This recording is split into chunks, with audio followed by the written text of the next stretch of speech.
Hello दोस्तों। Good evening, नमस्कार। आपसे एक बार फिर से बहुत बहुत स्वागत है आप सभी के अपने यूट्यूब चैनल परीक्षा की शिक्षा में। उम्मीद करता हूँ, आशा करता हूँ आपसे जो स्वस्थ हैं, कुशल मंगल, अपनी तैयारी जो अच्छे और बड़े तरीके से कर रहे हैं। तो जो भी क्लास में पहली बार आए हैं, नए हैं, उन सभी को बताते हैं कि हमारे चैनल पर आपकी बीएड फर्स्ट परीक्षा 2025 की आपके तैयारी साथ रेगुलर बेसिस पर जो डेली करवाई जाती है, जिसे भी तैयारी पूरी करनी है, कंप्लीट करनी है, चैनल को सब्सक्राइब करके आप तक हमारे साथ जुड़ जाए। क्लास का समय देखिए, जीके जीएस की जो क्लास है सुबह 10 बजे डेली देखने को मिलती है। रीजनिंग की जो क्लास है दोपहर को 1 बजे देखने को मिलती है। कला की जो क्लास है शाम को 4 बजे, और हिंदी की जो क्लास है शाम को 7 बजे आप सबको हमारे चैनल पर देखने को मिलती है। तो आप सबको इसी टाइम पर क्लास से जुड़कर अपनी तैयारी को पूरा और कंप्लीट करना है। नीचे डिस्क्रिप्शन आपको इंस्टाग्राम टेलीग्राम का लिंक मिलेगा, तो आप हमें इंस्टाग्राम पे फॉलो करेंगे, टेलीग्राम चैनल को ज्वाइन करेंगे। टेलीग्राम चैनल पर डेली बेसिस पे क्लास का अपडेट, आपका एग्जाम का अपडेट मिल जाएगा। क्लास के अपडेट के लिए और एग्जाम के अपडेट आपको टेलीग्राम चैनल ज्वाइन करना पड़ेगा। ठीक है, तो चलेंगे क्लास स्टार्ट करें बिना किसी देरी के। एक एक क्वेश्चन आपके एग्जाम के लिए बहुत इंपॉर्टेंट, ध्यान से एक क्वेश्चन को देख के उत्तर देने की कोशिश करते हुए समझते हुए आगे बढ़ेंगे। और क्लास स्टार्ट करने से पहले सभी से रिक्वेस्ट है कि जिसने अभी तक लाइक नहीं किया क्लास को लाइक करेंगे, शेयर नहीं किया तो शेयर करेंगे, और जिसने अभी तक चैनल को सब्सक्राइब नहीं किया वो लोग जो है चैनल को सब्सक्राइब करेंगे। दाम लगाना मुहावरे का क्या अर्थ है? दाम लगाना मुहावरे का क्या अर्थ है? तो दाम लगाना मुहावरे का अर्थ है मूल्य आंकना या कीमत लगाना। ठीक है, तो मूल्य आंकना है तो कीमत लगाना। दाम लगाना मुहावरे का अर्थ हो जाएगा मूल्य आंकना है तो कीमत लगाना। तो ऑप्शन नंबर ए आपका राइट है। अगले क्वेश्चन की तरफ बढ़ेंगे। 77 नंबर, अंक का सर्वाधिक उपयुक्त अर्थ युग्म कौन सा है? अंक का सर्वाधिक उपयुक्त अर्थ युग्म कौन सा है? तो अंक का अर्थ हो जाएगा साथियों संख्या और गोत्र से। ऑप्शन नंबर जो बी दिया गया आपका राइट आंसर हो जाएगा। ठीक है, अंक और अंग श्रुति सम भिन्नार्थक शब्द है। ठीक है, अंक का अर्थ होता है संख्या या तो गोत्र, और अंग का अर्थ होता है हिस्सा या तो भाग। ठीक है, चलिए अगले क्वेश्चन की तरफ बढ़ेंगे। 78 नंबर, पुनर्जन्म का सही संधि विच्छेद कौन सा हो जाएगा? तो पुनः जन्म। ठीक है, पुनर्जन्म का पुनः धन जन्म। ऑप्शन नंबर जो ए दिया गया आपका राइट आंसर होगा। ठीक है, पुनर्जन्म का पुनः धन जन्म आपका विसर्ग संधि का होता है। विसर्ग के साथ स्वर अथवा व्यंजन के मिलने से जो विकार उत्पन्न होता है उसे विकार विसर्ग संधि कहते हैं। ठीक है, जैसे सिरा धन मणि, शिरोमणि। ठीक है, निह धन संदेह, निसंदेह। चलिए अगला आपका 79 नंबर नंबर, पुस्तक का लिंग क्या है? तो पुस्तक का लिंग आपका जो है साथियों स्त्रीलिंग। ऑप्शन नंबर जो बी दिया गया आपका सही उत्तर हो जाएगा। पुस्तक शब्द आपका स्त्रीलिंग है। संज्ञा के जिस रूप से किसी वस्तु के स्त्री होने का बोध हो उसे आपका स्त्रीलिंग कहेंगे। चलिए अगले क्वेश्चन की तरफ बढ़ेंगे। 80 नंबर, दर्शनीय शब्द में कौन सा प्रत्यय है साथी बताइए?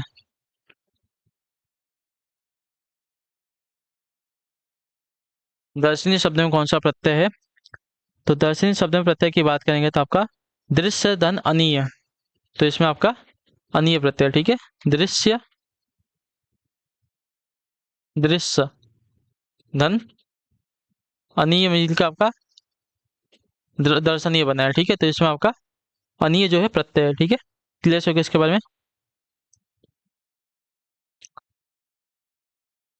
हाँ या ना?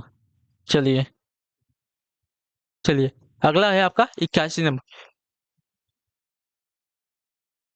निम्नलिखित में से कौन सा शब्द आपका शुद्ध है? ठीक है, ज्योतिर्मय। ज्योतिर्मय, ज्योतिर्मय। ऑप्शन नंबर सी वाली बातें जो दी गई है ज्योतिर्मय की बातें आपकी शुद्ध है। ठीक है, ज्योति से युक्त इसका अर्थ होता है चमकता हुआ। ज्योति से युक्त चमकता हुआ। अगला आपका साथी 82 नंबर, प्रातः काल होने पर रात का अंधेरा मिट गया। रेखांकित शब्द का विलोम बताइए। बताइए, प्रातः काल होने पर रात का अंधेरा मिट गया, रेखांकित शब्द का विलोम अंधेरा। अंधेरे का क्या हो जाएगा? प्रकाश, उजाला, रोशनी या धूप। तो अंधेरा का हो जाएगा साथियों उजाला। विलोम शब्द तो ऑप्शन नंबर बी आपका राइट होगा। चलिए अगले क्वेश्चन की तरफ बढ़ेंगे। आपका है साथियों 93 नंबर, चंद्रमुख में समास बताइए। चंद्रमुख, तो चंद्रमा का समान जो है जिसका मुख। ठीक है, बताइए इसमें कौन सा आ जाएगा? तो इसमें आपका कर्मधारय समास आएगा। ऑप्शन नंबर जो सी दिया गया आपका राइट आंसर हो जाएगा। ठीक है, चंद्रमा के समान मुख वाला। तो इसमें आपका कर्मधारय समास है। जिस समास के दोनों शब्दों के बीच विशेषण, विशेष अथवा उपमान और उपमेय का संबंध होता है उसे आपका कर्मधारय समास कहते हैं। अगला है आपका साथियों 84 मार्क, काली आंधी के रचयिता कौन? बताइए, काली आंधी के रचयिता कौन है? तो काली आंधी के रचयिता की अगर बात की जाएगी तो आपका यशपाल। ऑप्शन नंबर जो बी दिया गया आपका सही उत्तर होगा। ठीक है, चलिए अगले क्वेश्चन की तरफ बढ़ेंगे। आपका है 85 नंबर, उसने कहा था कहानी के लेखक हैं कौन? बताइए, उसने कहा था कहानी के लेखक कौन है? तो आपका राइट आंसर हो जाएगा Chandradhar Sharma Guleri. Option number C आपका राइट आंसर होगा। ठीक है, उसने कहा था कहानी चंद्रधर शर्मा गुलेरी की वर्ष 1915 की रचना है। ठीक है, चलिए अगले क्वेश्चन की तरफ बढ़ते हैं। आपका है 86 नंबर है। माँ शब्द का तत्सम क्या है, बताइए। माँ शब्द का तत्सम रूप क्या हो जाएगा, तो इसका हो जाएगा साथियों मातृ। ऑप्शन नंबर जो सी दिया गया आपका सही उत्तर देगा। ठीक है, माता का आपका मातृका हो जाएगा। ठीक है, अच्छा माता, मातृका और अम्मा दिया गया है ना, ये सभी आपके प्रायोजित शब्द है इसका माँ के। ठीक है, अगले क्वेश्चन की तरफ बढ़ेंगे। आपका साथियों 87 नंबर क्या देगा, आधा तीतर आधा बटेर शब्द का अर्थ क्या हो जाएगा, तो देखिए आधा तीतर आधा बटेर शब्द का अर्थ अगर देखने जाएंगे साथियों तो आपका राइट आंसर हो जाएगा बेमेल चीजें जिनमें सामंजस्य का अभाव हो। ठीक है, तो ऑप्शन नंबर जो सी दिएगा आपका राइट आंसर हो जाएगा। ठीक, आधा तीतर आधा बटेर मुहावरे का अर्थ है बेमेल चीजें जिनमें सामंजस्य का अभाव हो। अगले क्वेश्चन की तरफ बढ़ेंगे। आपका 88 नंबर, निम्नलिखित में से कौन आपका आधुनिक हिंदी साहित्य के प्रवर्तक है, बताइए। निम्नलिखित में से कौन जो है आपके आधुनिक हिंदी साहित्य के प्रवर्तक हैं, तो आधुनिक हिंदी साहित्य के प्रवर्तक की अगर बात की जाएगी तो आपका राइट आंसर यहाँ पे हो जाएगा साथियों भारतेंदु हरिश्चंद्र। ऑप्शन नंबर जो सी दिया गया आपका सही उत्तर होगा। ठीक है, क्लियर सभी को। भारतेंदु हरिश्चंद्र को जो आधुनिक हिंदी साहित्य का प्रवर्तक माना जाता है, उन्हें कवि वचन सुधा, हरिश्चंद्र चंद्रिका और बाला बोधिनी पत्रिकाओं का संपादन किया है। ठीक है, अगले क्वेश्चन की तरफ बढ़ेंगे। आपका 89 नंबर, साक्षर शब्द का विलोम क्या बताइए। साक्षर शब्द का विलोम क्या हो जाएगा, तो साक्षर यानी कि शिक्षित शब्द का विलोम का निरीक्षण यानी कि अशिक्षित हो जाएगा। ठीक है, तो ऑप्शन नंबर सी आपका राइट होगा। चलिए 90 नंबर बताने की कोशिश करेंगे, राइट आंसर क्या हो जाएगा। चलिए, जो देखा ना जा सके इसके लिए एक शब्द क्या हो जाएगा, तो जो देखा ना जा सके इसके लिए शब्द क्या हो जाएगा अदृश्य। ऑप्शन नंबर बी आपका राइट आंसर होगा। ठीक है, जो देखा ना जा सके इसके लिए सबका अदृश्य है। अगले क्वेश्चन की तरफ बढ़ेंगे। 91 नंबर बताइएगा राइट आंसर का। विष्णु प्रभाकर द्वारा रचित आवारा मसीहा किसकी जीवनी है, तो आवारा मसीहा अगर देखा जाएगा साथियों तो शरत चंद्र चट्टोपाध्याय की जीवनी है। तो ऑप्शन नंबर जो सी दिया गया आपका राइट आंसर विष्णु प्रभाकर द्वारा रचित आवारा मसीहा जो है प्रसिद्ध बांग्ला लेखक शरत चंद्र चट्टोपाध्याय की जो है जीवनी है। इस रचना के लिए जो है विष्णु प्रभाकर को जो है साहित्य अकादमी पुरस्कार से सम्मानित किया गया। ठीक है, चलिए अगला आपका साथियों 92 नंबर उत्तर दीजिएगा राइट आंसर। नयन, नयन का तत्व क्या हो जाएगा, तो नयन का तत्व आपका नयन हो जाएगा। ऑप्शन नंबर डी आपका राइट होगा। ठीक है, नयन का तत्व शब्द आपका नयन।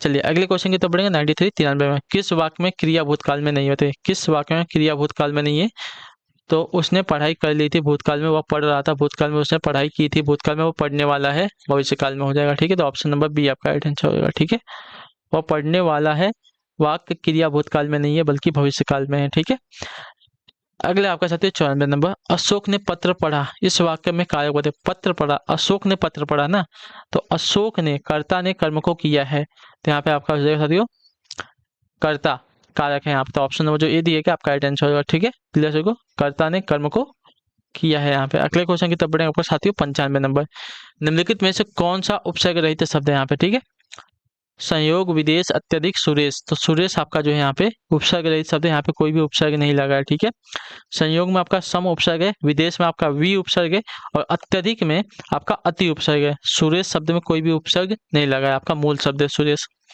चलिए 96 नंबर, दिव्य पर्ण, दिव्यण पर्ण। ठीक है, दिव्यण पर्ण का संधि विच्छेद क्या हो जाएगा, तो दिव्यण पर्ण का संधि विच्छेद आपका देखा जाएगा तो देवी धन अर्पण से हो जाएगा। ठीक है, ऑप्शन नंबर बी आपका राइट आंसर होगा। ठीक है, दिव्यण पर्ण का देवी धन अर्पण से हो जाएगा। क्लियर सही को, यह शब्द यड़ संधि का उदाहरण है। ठीक है, यड़ संधि में प्रथम शब्द के अंतिम वर्ण को जो है स्वर रहित कर दिया जाता है। ठीक है, चलिए 97 सूरज को दीपक दिखाना मुहावरे का अर्थ क्या हो जाएगा, तो सूरज को दीपक दिखाना मुहावरे का अर्थ हो जाएगा प्रसिद्ध व्यक्ति का परिचय देना। ठीक है, ऑप्शन नंबर बी आपका आंसर, सूरज को दीपक दिखाना मुहावरे का अर्थ हो जाएगा प्रसिद्ध व्यक्ति का परिचय देना। अगले क्वेश्चन की तरफ बढ़े 98 नंबर, निम्न में से तत्पुरुष समास का उदाहरण कौन सा है, बताइए। तत्पुरुष शब्द का उदाहरण कौन सा हो जाएगा, तो तत्पुरुष शब्द का उदाहरण अगर देखा जाएगा, तत्पुरुष समास का तत्पुरुष समास का उदाहरण हमें बताना है, तो तत्पुरुष समास का अगर देखा प्रतिदिन, अव्ययभाव, शताब्दी, द्विगु समास, पथ भ्रष्ट यानी कि पथ से भ्रष्ट है ना, तो पथ भ्रष्ट आपका तत्पुरुष समास हो जाएगा। अपदान तत्पुरुष समास, मारपीट तो आपका द्वंद्व समास है, मार और पीठ। अगले क्वेश्चन की तरफ बढ़ेंगे 99 नंबर, इनमें से अग का विपरीतार्थक शब्द क्या है, तो अग का विपरीतार्थक शब्द अगर देखा जाएगा साथियों तो आपका मूर्ख हो जाएगा। ऑप्शन नंबर, अग का अर्थ होता है मूर्ख। ठीक है, अग का अर्थ होता है मूर्ख, तो इसका विपरीतार्थक हो जाएगा समझदार यानी कि विज्ञ। विज्ञ, अग का हो जाएगा विज्ञ विवितातक यानी कि विलोम शब्द। अग का अर्थ होता है मूर्ख, विज्ञ का होता है शब्द समझदार। ठीक है, अगला आपका 100 नंबर बताइएगा राइट आंसर। अली अलीस का सही अर्थ देने वाला शब्द युग्म कौन सा बताइए। अली और अली शब्द का सही अर्थ देने वाला युग्म कौन सा है, तो इसका राइट आंसर आपका हो जाएगा साथियों घोड़ा और सखी। तो ऑप्शन नंबर जो ए दिया गया है आपका राइट आंसर होगा। क्लियर। अली का अर्थ होता है मतलब जिस छोटी ई की अली होती है उसमें भौरा, और जिसमें बड़ी ई की मात्रा होती है उसमें होता है उसका अर्थ होता है सखी। चलिए क्लियर। तो इसी के साथ जो आपकी क्लास भी आज के यहीं पे कंप्लीट हो गई। आई होप कि आपको क्लास जो अच्छी लगी है, पसंद है, क्लास को लाइक करें, चैनल पहले चैनल को सब्सक्राइब, और हमें जो है कमेंट पे क्लास कमेंट जो आपको क्लास के काम आपसे मिलता है आपकी अगली क्लास है। तब तक के लिए टाटा बाय बाय, जय हिंद, जय भारत। आपसे क्लास से जुड़ने के लिए बहुत बहुत ही धन्यवाद साथियों।